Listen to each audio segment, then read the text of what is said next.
There's not too much in the GT8 that can't be customised or saved as presets. Let's have a look at some ways of creating custom sounds and presets. First, we'll check out some custom preamp settings. Press the preamp button to enter its menu and scroll right until you come to the preamp type.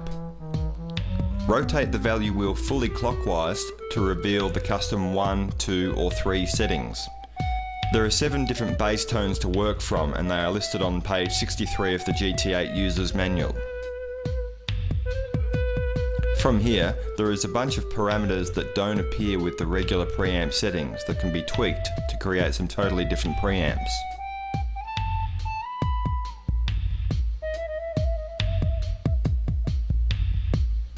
Similarly, you can program custom settings for the speaker sim, overdrive distortion and pedal wah.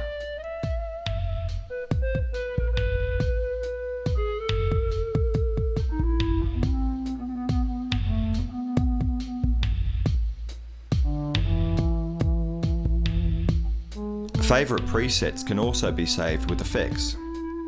As an example, let's say you've created a really cool delay setting. Press the right button and then the delay button.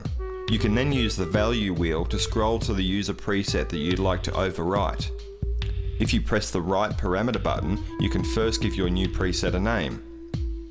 Press the right button again to save the settings as your own custom preset, and now that preset can be instantly called up in any patch. This also applies to all of the effects from the Effects 1 and Effects 2 groups.